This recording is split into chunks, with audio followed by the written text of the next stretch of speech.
বাংলাদেশ সফরের তৃতীয় দিনেও ব্যস্ত সময় পার করছেন জাতিসংঘ মহাসচিব আন্তোনিও গুতেরেস। বিস্তারিত জানাতে এই মুহূর্তে গুলশানে আছেন সহকর্মী নাজমুস সালেহী। সরাসরি যাচ্ছি তার কাছে।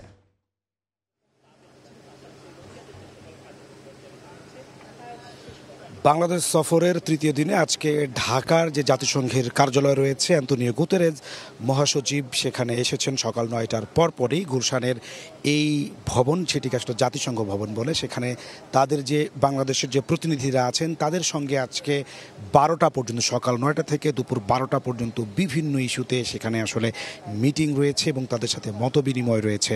এখান থেকে তাদের যে আলাপ আলোচনা তা শেষ করে জাতিসংঘ মহাসচিব দুপুর ১২টার পরপরই রওনা দিবেন হোটেল ইন্টারকন্টিনেন্টালের উদ্দেশ্যে। সেখানে কিন্তু আজকে তৃতীয় দিন কিন্তু অনেকটা ব্যস্ত সময় তিনি পার করবেন। আজকে আমরা যেটা জানতে পেরেছি, আজকে বাংলাদেশের সংস্কারের জন্য গঠিত জাতীয় ঐক্যমত্য কমিশনের সদস্যদের সঙ্গে তার আজকে বৈঠক রয়েছে।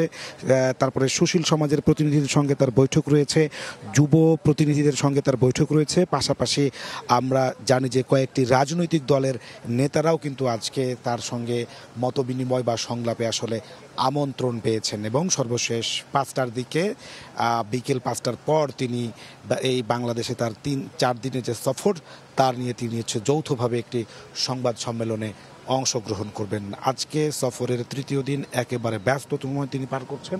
সফরের তৃতীয় দিনে তিনি এসেছেন ঢাকার যে জাতিসংঘের কার্যালয় রয়েছে সেখানে। সকাল থেকে এখানে আসার পর থেকে আসলে এখানে তার দুপুর ১২টা পর্যন্ত ব্যস্ত থাকার কথা এবং তিনি সেখানে ১২টায় নানা ধরনের সেশন এবং মতবিনিময়ে অংশ নেবেন। এখানকার কি ধরনের সমস্যা রয়েছে এবং এই আঞ্চলিক এই জায়গাটিতে আসলে তাদের করণীয় এবং তাদের কার্যক্রম সম্পর্কে বিশেষ করে আন্তোনিও গুতেরেসকে তারা অবহিত করবেন এবং এখানে কিছুটা সময় তিনি বিশ্রাম নেবেন এবং ১২টার পরপর তিনি এখান থেকে রওনা করবেন হোটেল ইন্টারকন্টিনেন্টালের উদ্দেশ্যে। এবং সেখানে তার অন্তত ৪টি বৈঠক রয়েছে এবং সেই বৈঠকে বাংলাদেশের সুশীল সমাজের প্রতিনিধিরা অংশ নেবেন। রাজনৈতিক নেতৃবৃন্দ কোনো দলের আমন্ত্রণ পেয়েছে বলে আমরা জানতে পেরেছি। তো আগামীকাল সকাল ১০টার দিকে আন্তোনিও গুতেরেস জাতিসংঘের মহাসচিব তিনি ঢাকা ত্যাগ করবেন।